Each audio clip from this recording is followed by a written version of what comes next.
வணக்கம் நண்பர்களே. இந்த பதிவில் விருச்சிக ராசிக்கு எதனால் நம்ம நிறைய ஒரு பயமுறுத்தக்கூடிய பலன்களை சொல்லிவிட்டோம் அப்படிங்கிறத நான் மறுபடியும் திங்க் பண்ணி பார்க்குறேன். எனக்கு சில நண்பர்கள் என்னுடைய பதிவை பார்த்துவிட்டு என்னுடைய நம்பர் அதில் இருக்கிறதுனால கால் பண்ணி கேட்குறாங்க, இது எதனால் நம்ம இப்படி கொடுத்தோம் அப்படின்னு மறுபடியும் நான் யோசித்து பார்க்கும் பொழுது இதற்கு தெளிவான ஒரு வீடியோவாக கொடுத்துட்டா நண்பர்களுக்கு அந்த வீடியோவில் இருக்கக்கூடிய விஷயங்கள் என்னன்னு புரிந்து கொண்டு கவனமாக இருப்பதற்கும் உதவியாக இருக்கும் அப்படின்னு நான் நம்புகிறேன்.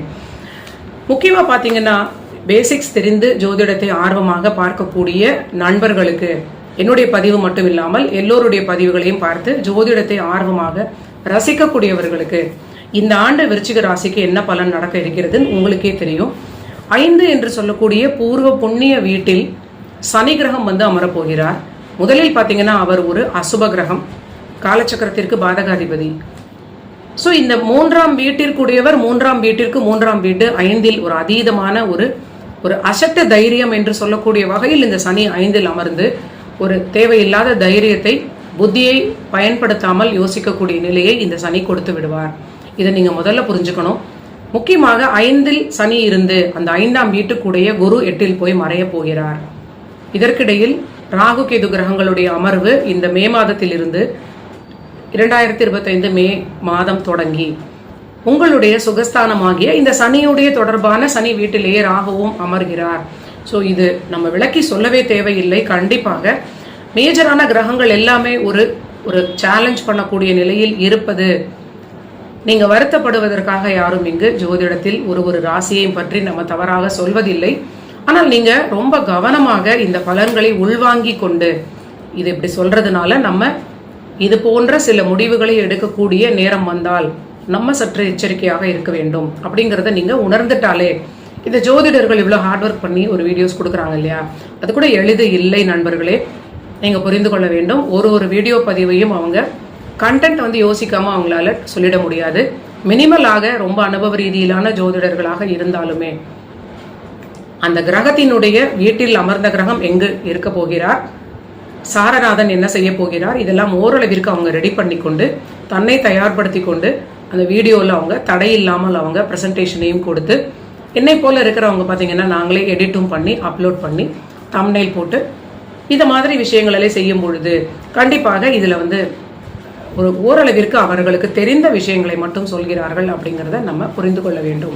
இந்த ஆண்டு விருச்சிக ராசி நண்பர்களுக்கு சற்று எச்சரிக்கையாக இருந்து விட்டால் மேலும் பல குழப்பங்களை தவிர்க்க முடியும் அப்படின்னு நீங்க எடுத்துக்கொள்ளலாம். ஏனென்றால் விருச்சிகத்திற்கு கடந்த பல ஆண்டுகளாகவே பார்த்தீங்கன்னா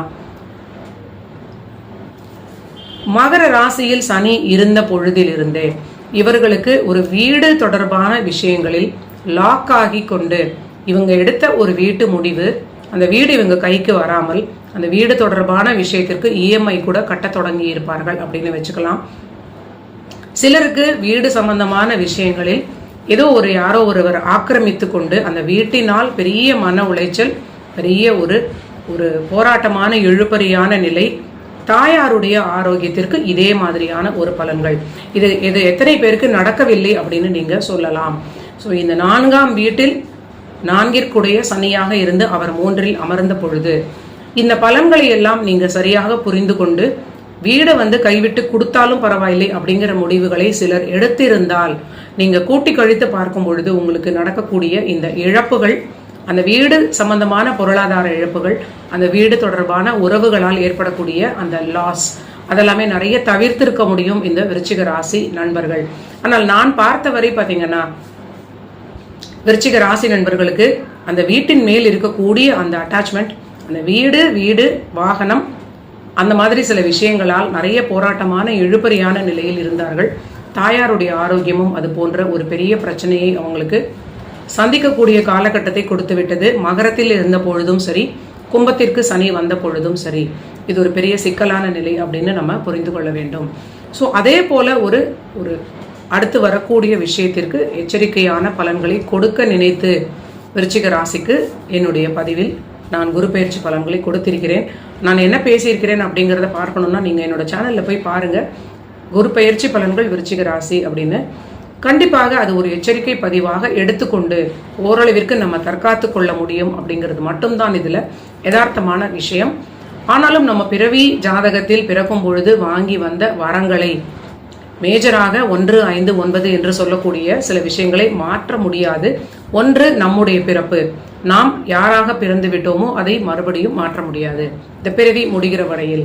5 என்று சொல்லக்கூடியது நம்முடைய பூர்வீகம், அதுவும் இதுமேல் நம்ம இந்த பிறவி முடியும் வரை மாற்ற முடியாது. 9 என்று சொல்லக்கூடியது நம் பூர்வீகத்தின் தந்தையுடைய வழி, தந்தையுடைய நிலை, தந்தையுடைய வழி, அந்த பூர்வீக பந்தங்கள், அதையும் நம்மளால மாற்ற முடியாது.